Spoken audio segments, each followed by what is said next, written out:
আসসালামু আলাইকুম প্রিয় শিক্ষার্থীরা, আজকে আলোচনা করব সূচকের 11 নম্বর ক্লাসে 22 নং সৃজনশীল নিয়ে। তো আমি এখন 22 নং সৃজনশীলের ক নং আলোচনা করতেছি। কত রয়েছে বলছে x এর মান নির্ণয় করো। তো এখানে আমাদের x y z এর মান দেওয়া আছে, আমরা x এর মান এখন নির্ণয় করব। x 2a - 1 3b - 1 -1 ব্র্যাকেটের বাইরে। এখানে আমরা জানি মাইনাসের পরিবর্তে ভাগ বসে। এটা মূলত এর উপরে 1 আমরা লিখি না, লব খালি রাখা যায় না বিধায় 1 লিখি। আবার সেম একইভাবে বি এর উপরে মূলত 1টা পাওয়ার, আমরা 1 লিখি না, মাইনাসের পরিবর্তে ভাগ, উপরে লব খালি রাখা যায় না বিধায় আমরা 1 লিখব। তো এখন সিঙ্গেল কোনো সংখ্যা থাকা মানে উপরে বোঝায় 2 দ্বারা 1 এর গুণ করলে 2a, 3 দ্বারা 1 এর গুণ করলে 3b -1। এখন a আর b এর লসাগু ab হবে। এ দ্বারা ভাগ করলে বি থাকে আর উপরে থাকে 2, তার মানে 2b। বি দ্বারা ভাগ করলে এ থাকে আর 3 থাকে 3a। এখন আমরা সকলেই জানি -1 থাকলে শুধু রাশিটা চেঞ্জ করে দিলে হয়, উল্টোয় দিলে হয়।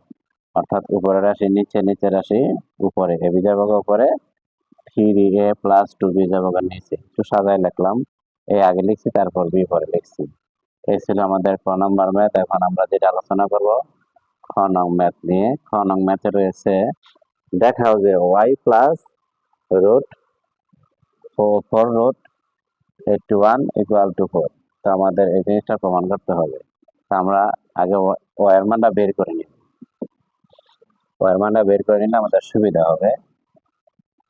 p q x পাওয়ার p x পাওয়ার q, q r x পাওয়ার q x পাওয়ার r, r p x পাওয়ার r x পাওয়ার p। তো আমরা এখন যে কাজটা করব, আমরা সকলে জানি রুট ওভারের ভিতরে কোনো সংখ্যা আবার 2 3 যাই 4 5 যাই থাকুক, এটা হচ্ছে এর মান 1/3 1/5, অর্থাৎ 2 এর জায়গায় আর শুধু রুট ওভার থাকলে তার মান হচ্ছে হাফ। আর এখানে 3 5 7 যাই থাকুক, ওই 2 এর জায়গায় এই সংখ্যাটা বসবে।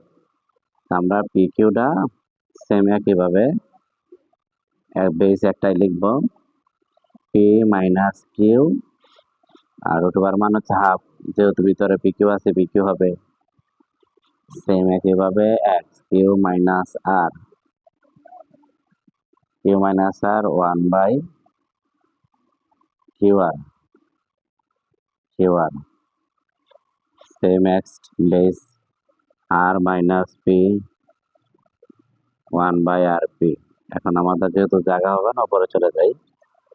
এক্স এই p Q, p minus q দ্বারা 1 এর গুণ করলে পি মাইনাস কিউ হবে, অর্থাৎ base x p minus q, নিচে আছে পি কিউ, সেম এক্স নিচে কিউ আর, কিউ আর উপরে কিউ মাইনাস আর, 1 দ্বারা গুণ করলে কিউ মাইনাস আরই হবে। এক্স এখানে হচ্ছে আর মাইনাস পি, 1 দ্বারা গুণ করলে আর মাইনাস পি হবে, নিচে আর পি।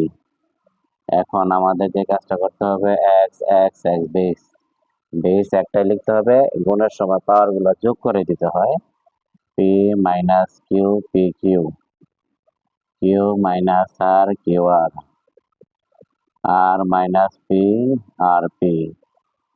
এখন আমাদের যে কাজটা করতে হবে, P Q Q R R P লসাগু হচ্ছে শুধু পি কিউ আর, যেহেতু পি দুইটা আছে একটা, কিউ দুইটা আছে একটা, আর দুইটা আছে একটা, পি কিউ দ্বারা ভাগ করলে থাকে শুধু আর, উপরে থাকে পি মাইনাস কিউ, কিউ আর দ্বারা ভাগ করলে থাকে শুধু পি কিউ আর, আর বি দ্বারা ভাগ করলে থাকে শুধু কিউ, উপরে থাকে আর মাইনাস পি।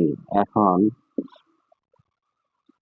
আর দ্বারা পি এর গুণ করি, আর পি, আর দ্বারা কিউ এর আর কিউ, পি দ্বারা কিউ এর পি কিউ, আর পি দ্বারা আর এর আর পি,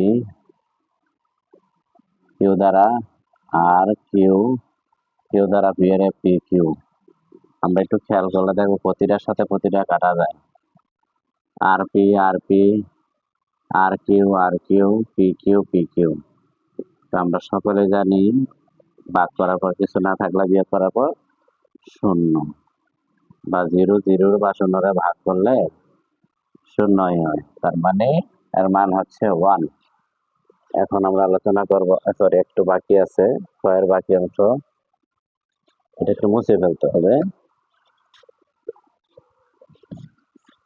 মুছে ফেলি।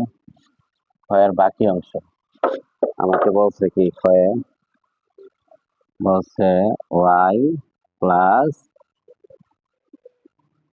481 লেফট সাইড।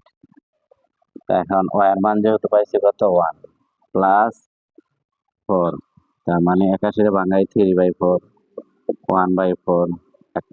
এখানে যদি রুট ওভারের ভিতরে 4 আছে, 1/4 হবে। 4 দ্বারা 1 গুণ করি, 4 দ্বারা ভাগ করলে 1, 1 বেশ আর লিখতে হয় না, 3 আর 1 4। এইটা আমাদের হয়ে গেল রাইট সাইড। তো আল্লাহ হাফেজ।